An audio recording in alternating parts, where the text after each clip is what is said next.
Welcome to White River Junction in Hartford, Vermont. Today we're coming to you from the Maxfield Sports Complex, and we're joined by one of our River Valley Chronicle favorites.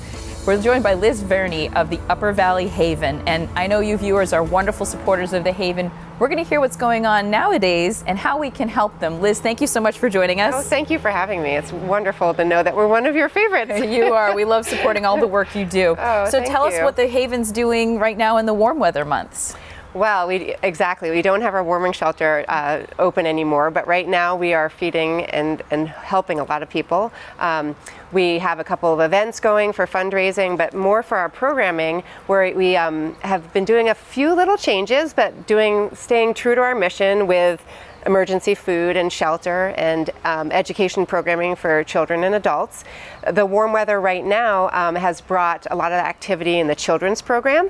We have an after-school program that's 5 days a week, and then into our summer, it's an enrichment program with a summer camp component, and the children are getting very excited for that. Imagine. It's the last week of school, so they're getting excited to be with us through the summer when their parents are working or looking for jobs, and that is a consistent sort of touching of these families and the children throughout the year, so when they come back in the fall, we can work with them with their academic needs and their social needs and everything. So we're doing a lot of kids activities. We also will have a golf tournament that's coming up soon, and that's on August 28th, and that's a fundraising opportunity. So for people who are avid golfers, we encourage you to get involved with that, but more on that later.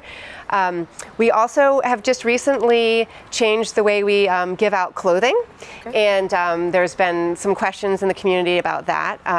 We have officially closed our clothing room, which was a room that people could go to and get free clothing as they needed it. And it was sort of in the beginning of the building when you check in for your food shelf. And now we are continuing to give out clothing, but it goes through our service coordinator program.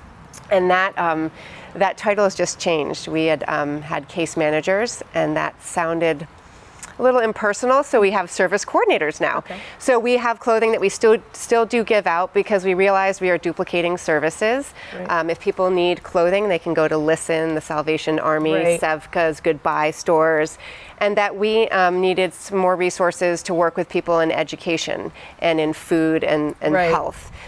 So we are looking forward to having that space to get families and children involved with better eating, better nutrition, some of the health issues that we see that face children and families. So we'll have that space open for that. We have served over 10,600 people last calendar year, which is, again, an all-time record. It is. So in one sense it's a good thing, and in one sense it's a bad thing. It's a good thing that we're able to be able to serve those people. It's a bad thing because the numbers are not going down. But we have offered a lot of programs in the community too about poverty. And we offer a program called Bridges Out of Poverty, which was a program that was designed by AHA Process. And basically that program teaches people about poverty and what it looks like and what it means in your community and for people. And then we have Getting Ahead, which is a program that's based on that program that's actually for the people that we serve. And it teaches them sort of how to get ahead in a middle-class world. You know, the economy and the jobs are being offered by the middle-class world, and how to interview, how to think about saving and spending. Exactly, the basic skills. We have soft skills and hard skills that we're really focusing on to get people to a better place. Job interview skills, budgeting and stuff like that. So we're not the Haven that's just food and shelter that some people, will assume, having not taken a tour with us. There's a lot of deep programs that really touch sort of long-term independence and the education people need to move forward. So if we want to help, make sure we go to your website. Yes. See what we can do. And if you're a local Haven business and you're looking for a place to sponsor, very good money well spent at the Upper Valley Haven.